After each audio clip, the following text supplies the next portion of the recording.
Hey, it's Sarah Burke here. And before we get into this episode, just wanted to warn you that there will be discussion about sexual violence and trauma. Listener discretion is advised. Please take care while listening and feel free to skip this one if you need to. I'm Sarah Burke, and this is the first time I've recorded a Women in Media podcast in a while. First episode of 2026. I'm excited to welcome an old friend. She's got 20 years of experience in radio and television, but she's working on all sorts of other stuff right now. Since I stopped living in her city, which we'll get to, she became a yoga teacher, an author, and we're actually going to talk about a brand new young adult fantasy that she is marketing brilliantly on the podcast today. Welcome to my friend, my pal, Ange Stever. How are you? Thank you so much. What a lovely introduction, Sarah. I'm doing well. Thank you. So Ange is based in Kingston, Ontario, Yes. which is the little city where I started my full-time radio career. It was my first full-time radio job where you have to take that leap and move somewhere usually to get your start. You were on the morning show at the rock station there when I started, and we became pretty fast friends, I would say. Yeah, I think so. You know, sometimes you just click with people in the industry. Sometimes on air, sometimes off air, sometimes both. If you're lucky enough, and you're one of those gals that was always both. Yeah, your co-host, on the other hand, I'm just kidding. Which one? Yeah, there's been a Blank few. and Ange, blank and Ange, blank and Ange, then eventually Ange and blank. Yeah, we will go back in time and sort of document the different eras of Ange on air for sure. But what's bringing you to the podcast today, you just wrote a fiction novel. And like, when did writing start for you, and how did you land there? You know, it's so strange. I wrote this book and published it in 2021, but I did zero promotion for it. It was during COVID. It was a time when I was leaving radio.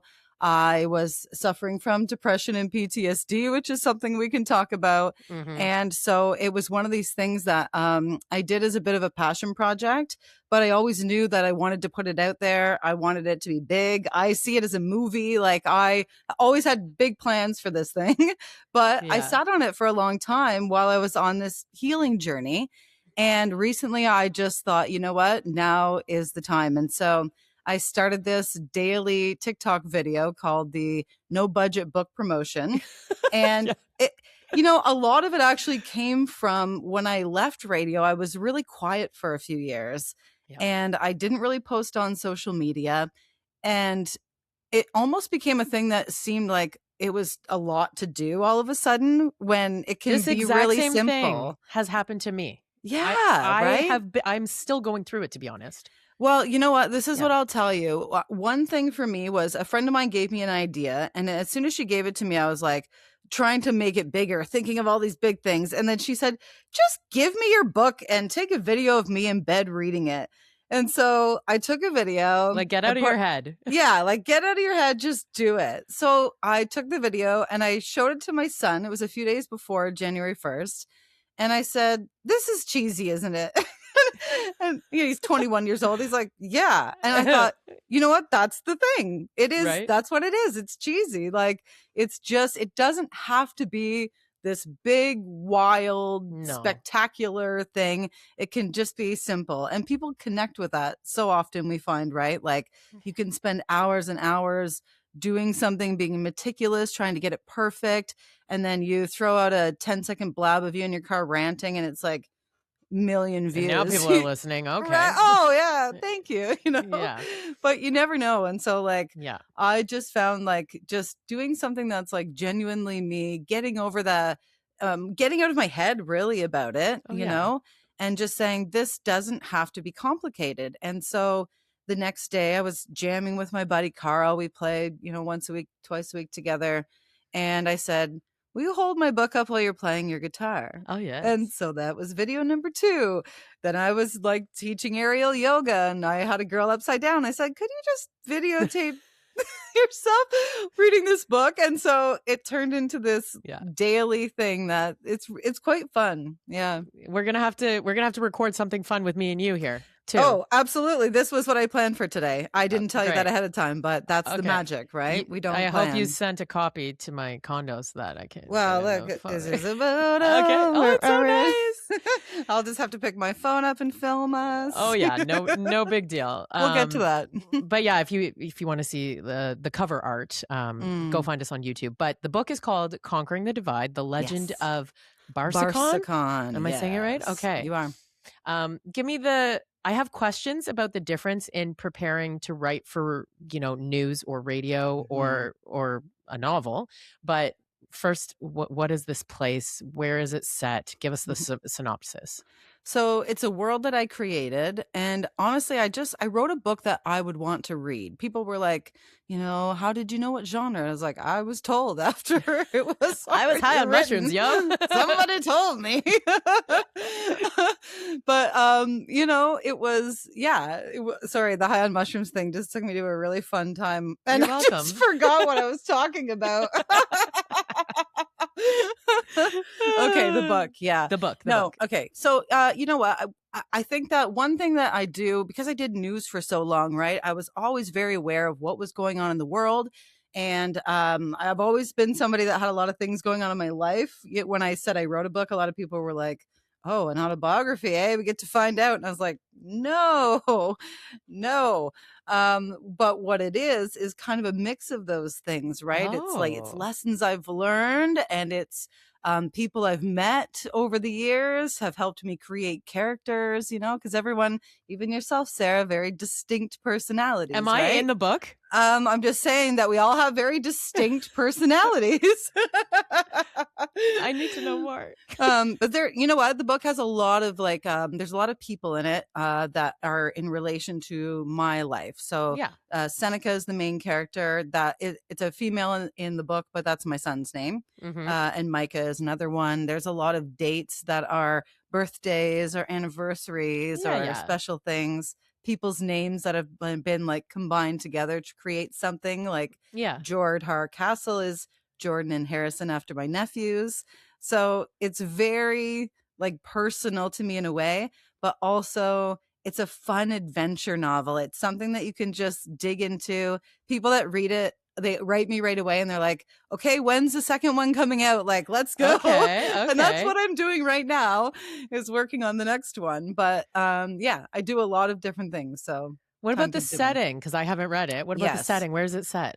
So Barsecon is this war-torn world that's divided, and it's the 1% that we see in our world, right? That inequality, the 1% versus the 99%. And it's very literal in this novel. There's Light City, which is right along the ocean, which is called the West Ocean in my book, but kind of after the Pacific Ocean. And I was thinking kind of California when I was setting the scene for it, as far as the land and what would grow and the weather and things like that. So if you would imagine a different world kind of in that area. And there's a massive wall that separates Light City from the darkness. And the darkness is essentially everyone else that's not in the 1%. And the 1% live this lavish lifestyle, and they dance and they drink and they play all day while everyone in the darkness sort of toils away. And so the story is about Seneca, who's a 16-year-old. They call them light seeker. So once a week, every Saturday night, someone from the darkness gets an opportunity to complete these 7 steps over the wall and sort of redeem themselves and their family. So their family, if they win and they get through these 7 steps, which are mental and physical and spiritual, all these different tests along the way, then they get to move their family in. So it's the story of a 16-year-old and her journey, which is really kind of just the first part of the novel. I won't give too much away. Yeah, that's perfect. But that's not the full thing. It's just more kind of the start of how it all happens. Okay. And I actually want to read it. I hope so. I'm genuinely intrigued. I need to get myself a copy. So we'll have links in the show notes for how you can find the book. But you also voiced the audiobook, which I did. Yeah. Amazing. It was like, I think almost 6.5 hours of, I think you can listen to it on like speed up or whatever. Girl, in the Jan Arden podcast book bag right now, we're listening to Margaret Atwood's Book of Lives, and I have fallen asleep at the wheel, I swear to God. Like, yeah. It's like, it's supposed to be like so interesting, but I can't get over the delivery. So here's the thing. I don't know how people listen to audiobooks. I'll be honest with you, because reading is such a visual thing to me. Like, I need to see the words. Yeah. So to me, like, my mind would go somewhere else. I wouldn't be, I'd hear a date, but it would go in and out. You know, my novel goes back and forth like 50 years and to 2022, like 72 to 2022. Okay. And so like something like that, I might not pick up on if I was just listening. Fair. So sometimes people are like, do you have the audiobook? I'm like, yeah, but here's a paperback to follow along. Like, then I have to realize other people like ingest information differently than me. Yeah. I've had like great success with audiobooks read by other people, like being very locked in. But I do better holding it as well. So anyway, that's very exciting. How did you like discipline yourself? Because this is a project that is like kind of self like you're up against, you have to motivate yourself. Is that what you're trying to say? Self-motivated. You have to figure out what you need to complete by what time to get your own goals, and self-published too, right? Yeah. I love quotes, and I know it sounds silly, but I think a good quote can change your life. And I believe that to my core. It's happened to me so many times where I've like read one little sentence and I thought, yep, because I love to take things literally. And I read a quote once that said, if you write 1 page a day, you can write a 365-page novel in a year. Literally. And I write in my journal 1 page every morning. And I thought, I've always wanted to write a book. Why have I taken this thing and made it into such a big thing? Like, oh, maybe it's something I'll do before I die. Like, what? Get my old hands out and be, brain trying to work? Like, no, let's get on this now. Yeah. And so that just made it like it put it down into something that was really manageable. And I thought, here we go. I bet you never. Oh, it didn't take a year. Okay, it took longer than a year, but I'm just saying that made it manageable. Well, because I was working I'm always doing multiple things. So it wasn't like I sat down and wrote a book. I did it while I was still working in radio. I was doing stand-up comedy at the time. I was, multitasking to the extreme. So most of my book was actually written between 3 and 5 o'clock in the morning. Because I did mornings, and that was when I like functioned the best. I would wake up, write a little bit, go to work. And then on the weekends, because my body was already naturally trained to wake up at that time, I would wake up, write some more. So I'd say at least 80% of my book probably written in the wee hours. That's cool. But I bet you that you could never stop at 1 page. It's funny. It was when I first got the ideas down, it was like I went into a writer's trance. And for 2 days, I was writing like for 7-8 hours a day. Sometimes I would switch because I write my ideas with my hand and then I type sentences. Okay. And so I was writing with my left hand because my right hand was cramped. It was like I couldn't get it out fast enough, because there's a lot of different like tie-ins and things that happen in dates. And because it's going back 50 years and skipping forward and you have characters, you've got to, be aware of a lot of little tie-ins. And it was like it came together at once. Like I did most of the story in, I would say, those 2 days as far as the creative process of thinking of the plot. And then from there, it was writing. And sometimes it was writing a sentence, and sometimes it was a few pages, and sometimes I'd sit there all day. It's, Yeah.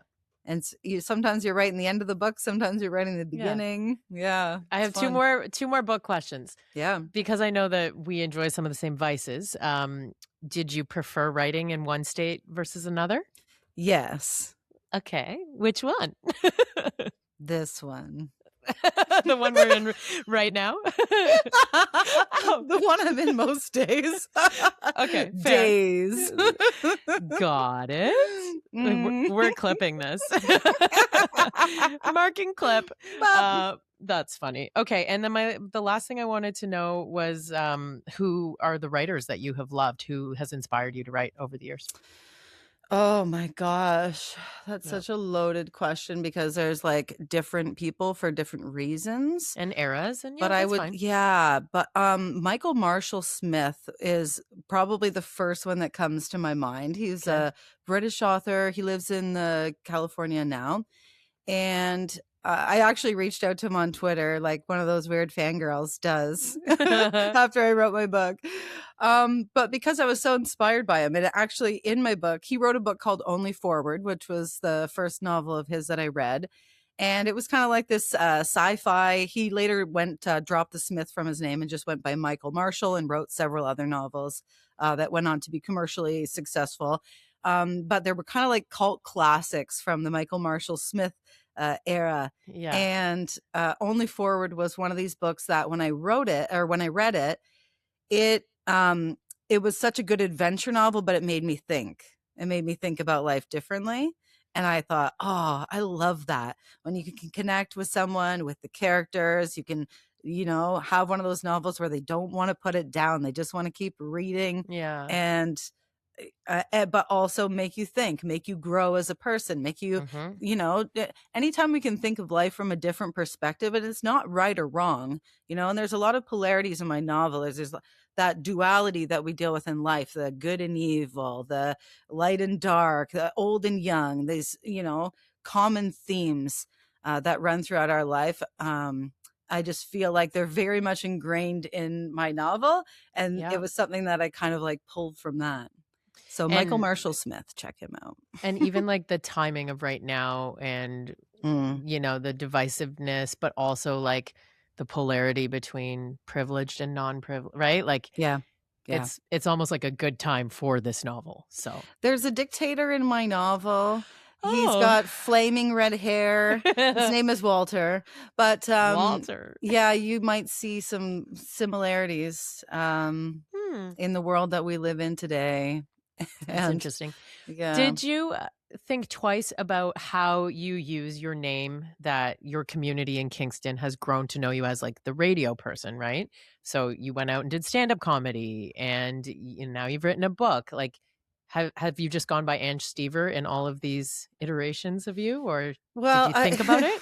It's funny. I started as Angela Stever, and I've kind of gone back to Angela Stever because, when I started in news, and so it was very much like Angela is this, serious name. Yeah. And then when I switched into the more personality side of radio, they were like, Ange, it's, it's friendly, Ange. Yeah.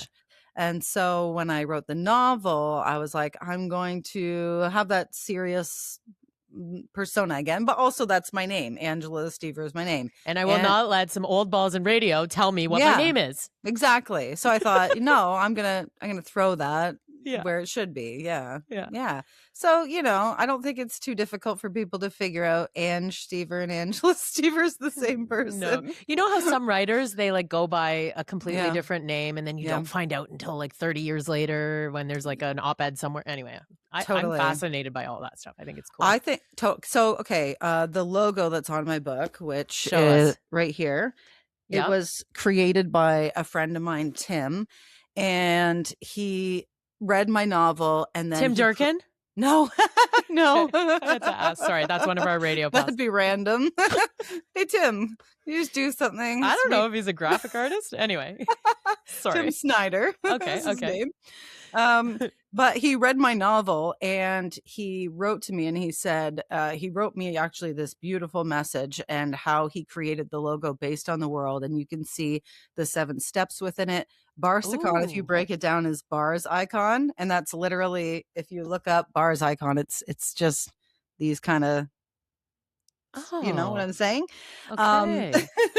You got to go on the YouTube to see what we're talking about, please. Yeah. Yes. Okay. Yes. So he created this beautiful logo, but he did it when he wrote to me. It was based on an artist that he had just found out about a week before that, named Hilma af Klint. And she was a Swedish abstract artist who predated all the big ones like Kandinsky and all of them. And she didn't want her work to be shown until like 20 years after her death. And then I believe it was like 40 years after, and her son put it out. But she has ones called the Big 10, some of the famous ones. But there was one that he based my logo on. And so I did a little research into her, and she was this real strong feminist into the spiritual world. Just, it was really interesting that he just found out he felt inspired by her to create that. And then when he showed me the logo, I was like, yes, like yes, my dude. That's it. I see my whole world within that. And after you read the book, you can kind of see it and be like, okay, yes, I see what you're talking about. Until then, it just looks like I don't know, some tattoo a 18-year-old threw on their body on vacation. Look, it's on my arm. Oh, it is. It's tattooed on my arm. It's tattooed on my arm. Look, you got to be proud of your accomplishments. You do have to. Writing a book is a huge accomplishment. Yep. So, and this was your first? Yeah. And honestly, I felt like maybe I set my goals too low as like a child or whatever, but I feel like I accomplished everything in life that I set out to do. So everything I do now is just a bonus, you know? Yeah. Like I know some people, they're still striving to like, oh, I got to do this. I got to do that. And I'm just having fun. Like I joined 2 bands last year. I'm in bands. Like what? Like, what?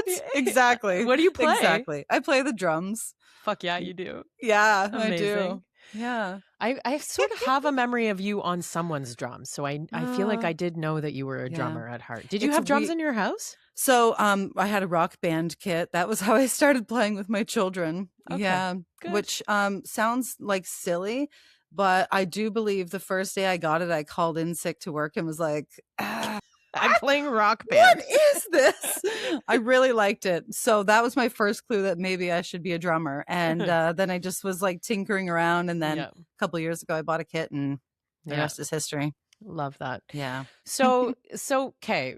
Radio, when, I said I'm still going through some of the stuff with like the social media and public profile.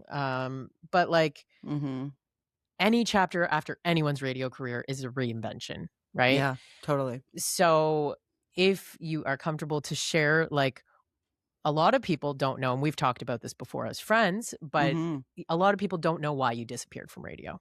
Yeah. And now you're at a different place in your life where you can speak to that.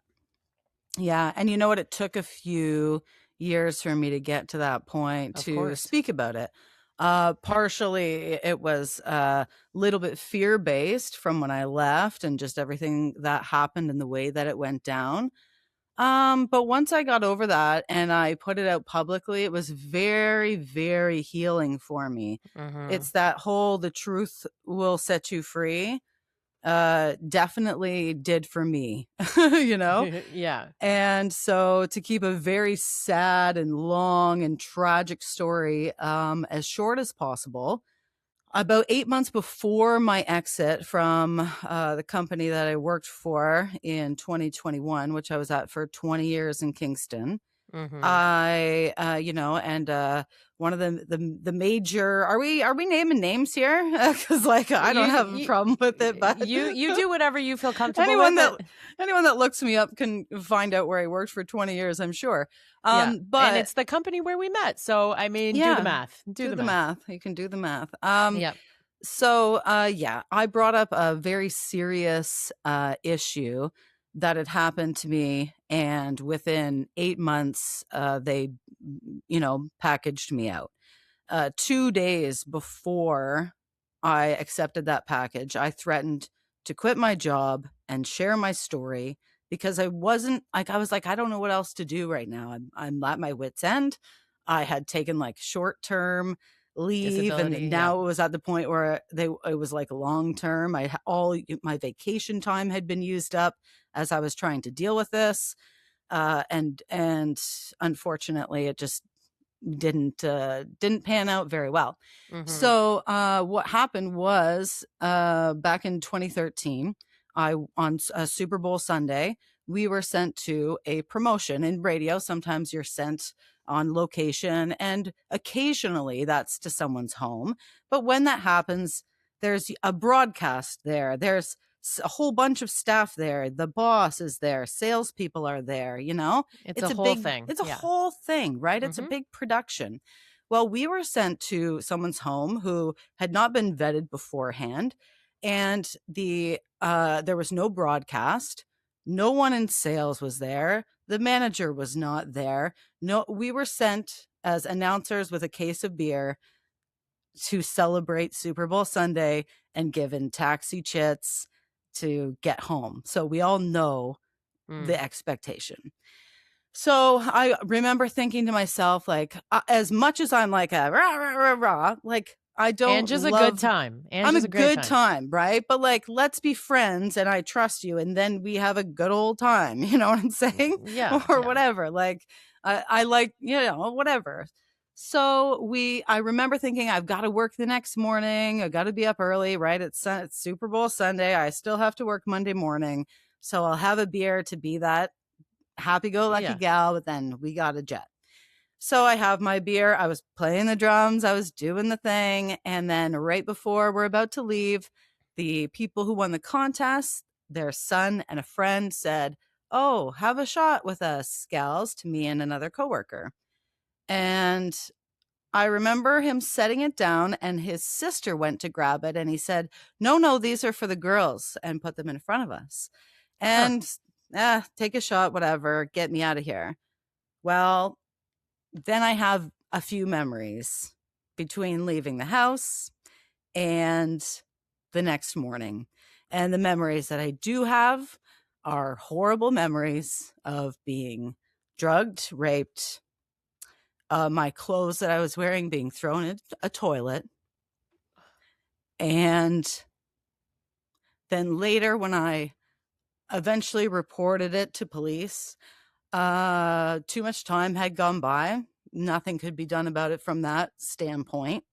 And so I thought, and one of my perpetrators, actually, one of the things that triggered me was I saw him on the news. I saw him being interviewed by one of my coworkers who I'd worked next to for a decade and a half. And I thought, why does this guy get a voice? Why does this guy get a voice? No. And it was in a political arena. And I thought, this is not happening. And so I eventually brought it up with work because I thought, you know what? First of all, I don't want this to happen to anyone else. I don't ever want a promotion like this to be run again where anyone else's safety is in jeopardy.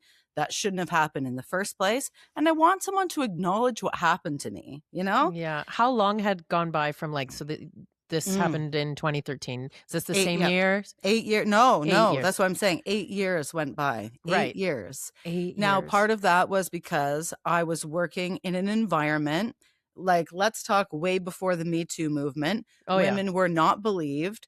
I talked to friends and told them what happened to me, and they said, don't say anything, you'll get fired. Like, it was, and I was not supported by my manager at that time. Mm-hmm. And I was not supported by that manager for a long time afterwards, which was also an issue that came up. Mm-hmm.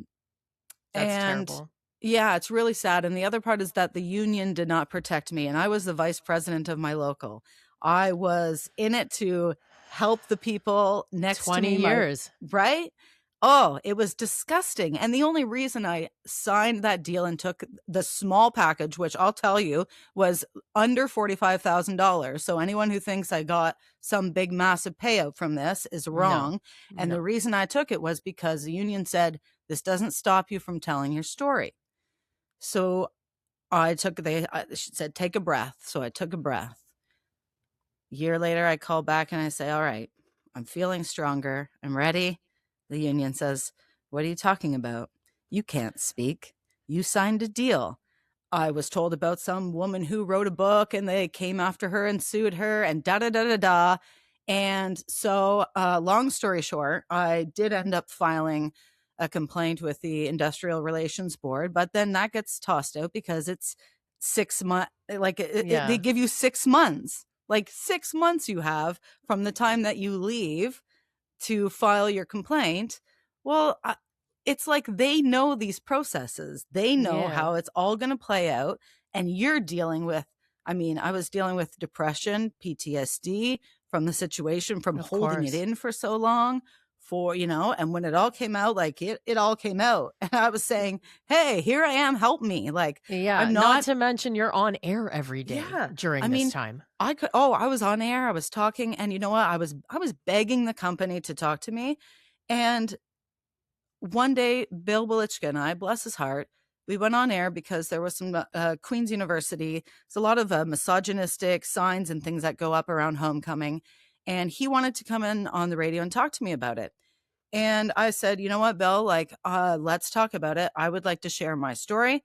And so I shared it with him off air. And he said, yes, let's do it. Let's talk about it. And so I went on air and I shared my story and I told the details of it, with the exception of the fact that it happened on company time. And who had a phone call within an hour of getting off the air that day? Of course you did. It's like they realized they were giving me a microphone every single day. And eventually I was going to use it. And that day I used it. Yeah. Ugh. I'm, first of all, so sorry that you have had to go through this. Thank you. I mean, you and so many women, like the reasons that people, get stuck in these, like, well, it's been too long, so this isn't going to be eligible for this, is because of fear, right? It's all about fear. Yeah. At the end of the day, why women don't speak up. And I give you huge kudos to realizing that you needed to say something for yourself, not because anyone was begging to know the story or like where the hell has Ange been. For yourself, this is a piece of your healing too, right? Yeah. And for the other women who come after you, who have to go to, I mean, when I heard your story, it sent chills down my spine because I've been the radio announcer going to the listener's house for the same promotion, right? Like, so it's, it strikes a different chord with me and other broadcasters who have been in those positions, although that happens in every industry, this kind of stuff. You know what? It's not even my first. I put a guy in jail once. He called me at work and said, quit your job or I'll slit your fucking tits off. Isn't that a lovely phone call to get at 7 a.m.? Kingston pen. But, someone who had been writing online, gradually the behavior increase. And it's almost like sometimes they don't take it seriously because they're like, well, you're in the public eye. Like, that's what happens, Yeah. And I had to go through quite a few people, actually, in that case, for that one to be escalated. And eventually the guy went to jail for 6 months and there was a year restraining order. But it's like, why? I feel like we're always having to fight for justice, for some kind of like fair treatment. It's a radio. Fighting for the bare minimum. Yeah. So another piece of context that might be useful here is Ange and I, we've known each other. I was in Kingston in 2010 when I met her, but we recently reconnected because our colleague Jen Valentine was facing, do you call it the stand when it's the Human Rights Tribunal? I think so. Yeah, I guess so. Yeah.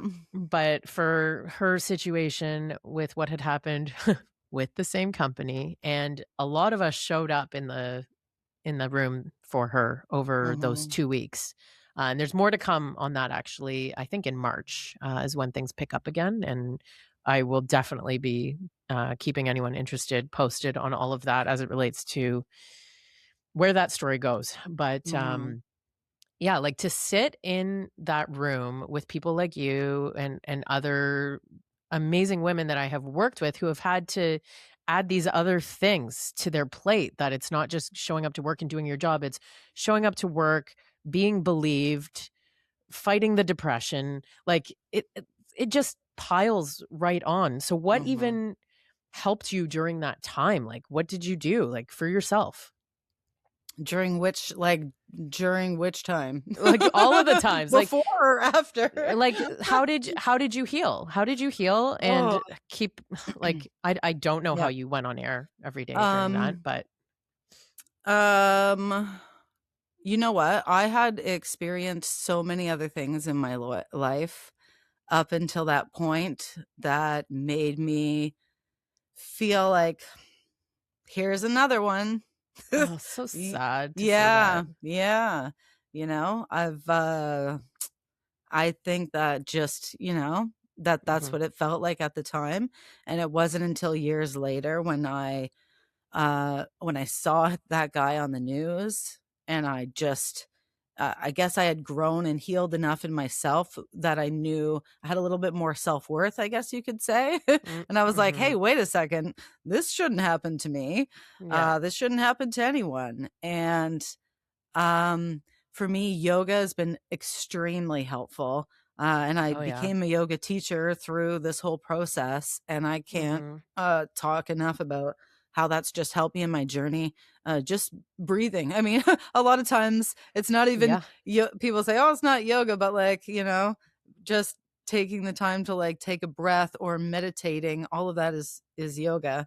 Moving our bodies. It's sometimes it's easy to just go like this, right? And one thing for me, after, I know this sounds wild, some people will not understand this statement that I'm about to make, but what happened to me in the work situation after I came out and spoke my truth and got, you know, lost my job, all that, was worse than the incident itself. I feel part of that too. I completely feel that. Like the stuff that I endured in my time before quitting my job, I thought was bad, but it was only like you find out the other things that, oh, I'm so sorry. They say, what's the expression? Trauma is the absence of a sympathetic ear, an empathetic ear. It's that no one's listening. No one's believing. You're screaming into the void. No one cares. I had lawyers that I went to that wouldn't touch it. That, were you part of a union? Yes. Okay, walk away. I couldn't pay someone to help me.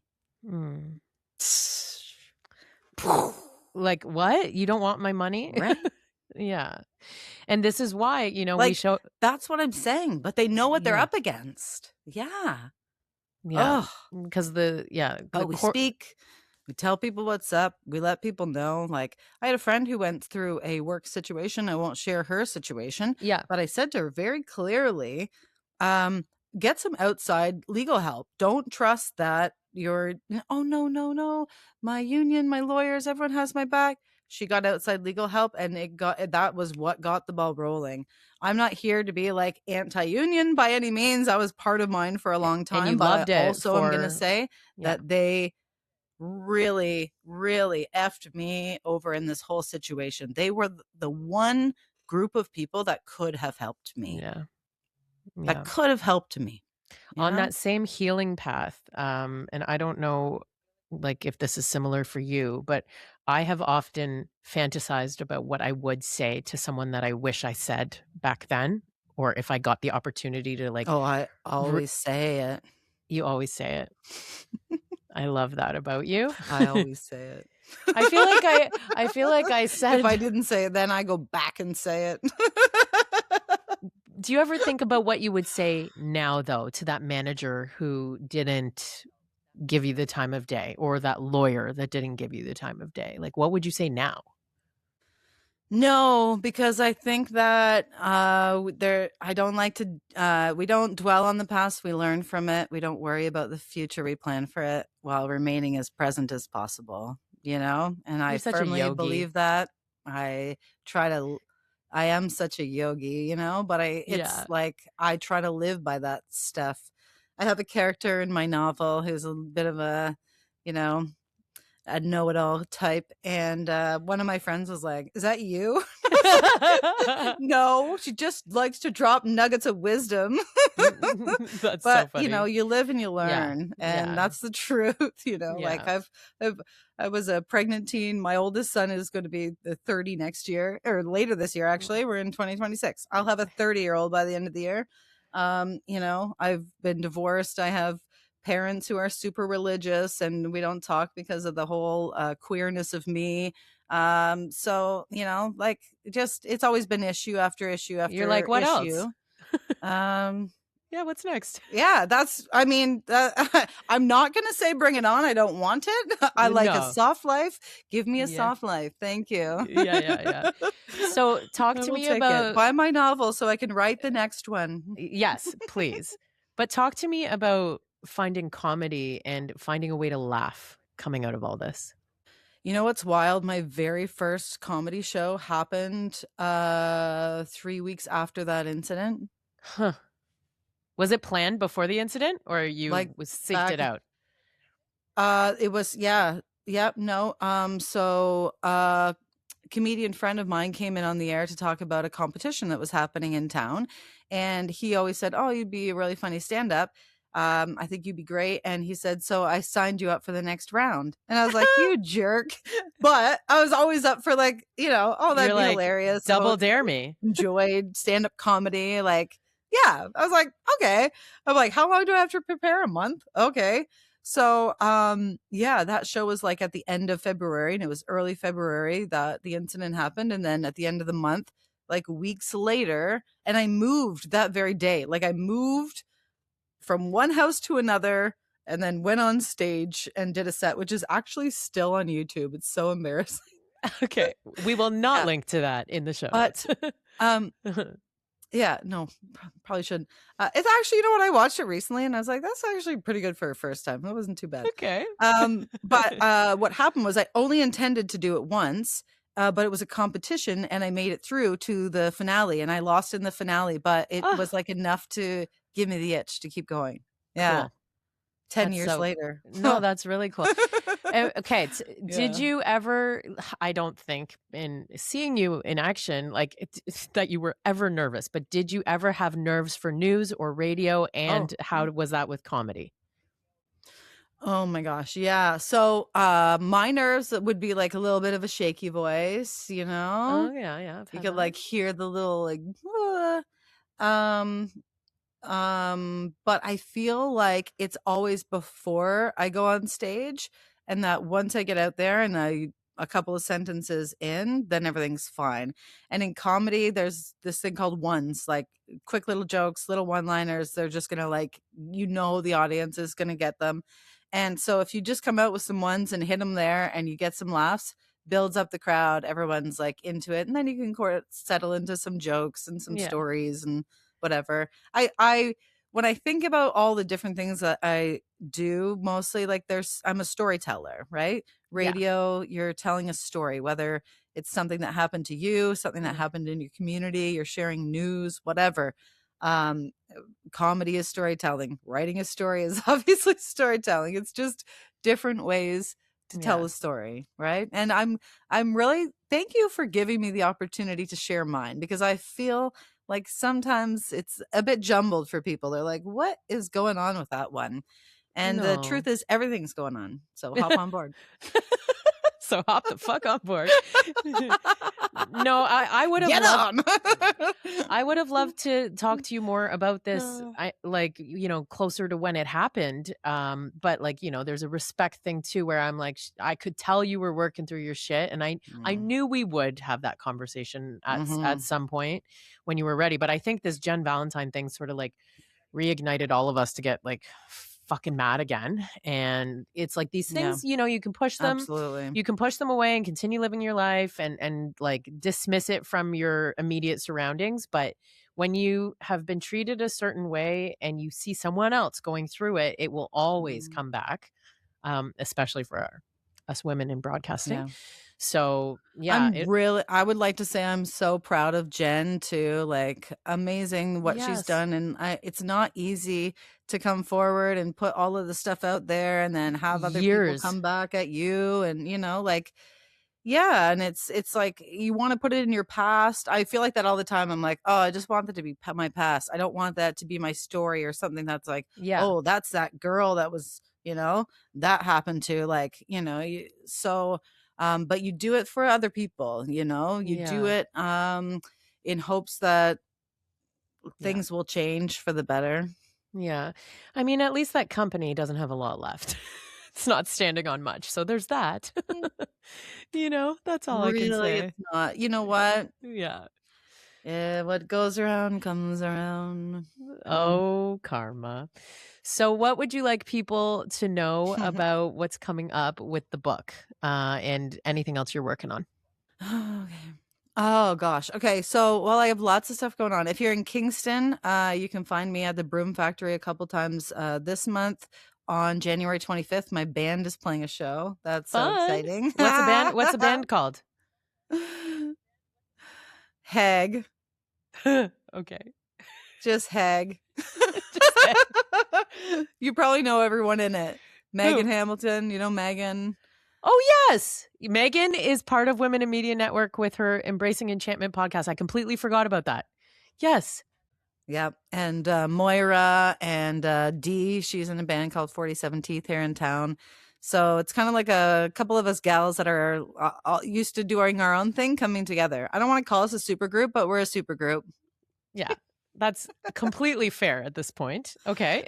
So yeah, I'll throw some links in there. Yes. If you're local or up for a little road trip, you can check that out. And then the book is available now. Where do people find it? That's right. Yep. Everywhere. The easiest place is my website, angelastiever.com, because that has a link to being able to order it online if you want the audiobook, if you want ebook. It's, Indigo, Barnes & Noble, like all the places that you can get it. The audiobook is exclusively on Audible, Amazon, iTunes. And what else? I don't know. I was like, check out the TikTok because the daily videos are pretty fun.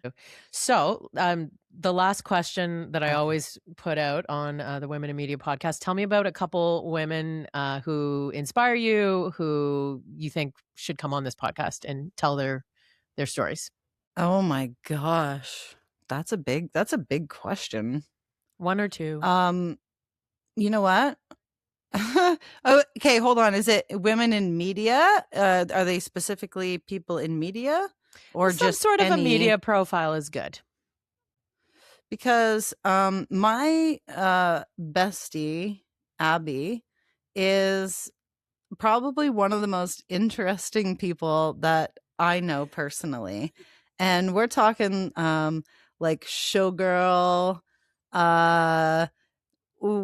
She was like Mexican famous, was in like Playboy, like toured around. She had like a show that she toured around with. She did television, so she played like, the kind of like ditzy person on like daytime kind of soap stuff. She's done like so many cool, interesting things. And every time I talk to her, I'm just like, man, you're a riot. And she's just somebody that I really look up to as like a strong female. I kind of think of her as my mom in a way, which is weird. But she just inspires me like that. Like, she gives me a nice, safe space to land, and I'm really, really thankful for her. Well, we're sending this episode out to all the girl best friends out there. We need you. Thank you for being there for us, and we'll have to talk to Abby at some point. Thank you so much for coming on, Ange. Yeah. You're welcome. Have you ever spoken to Miss Emily? Miss Emily, another one of our mutuals who is a musician from Kingston. That's a good one to throw in there, too. We should get Miss Emily on here. Yeah. Yeah. Like that. She'd be a good one. She's always a great chat. Yeah. As always, thank you for being so straight up and sharing your story. I know that it's a difficult thing to reapproach, but like you said, we're doing that for all the women going through it right now who aren't talking to anyone about it. Yeah, absolutely. So it's like one person, right? I did a 45-minute interview about my story a couple months back, and the producer of the radio show reached out to me after and was like, hey, I just wanted to say thank you. And I thought, you know what? If he's the only one that heard it and it made an impact on him, awesome. It might go further, but it doesn't matter. It's just, if that one person hears it and it makes a difference, then that's amazing. I'm going to say the name of your book one more time, Conquering the Divide, The Legend of Barsecon. All the info's in the show notes, and go look up Ange and follow her terrible book promotion on TikTok.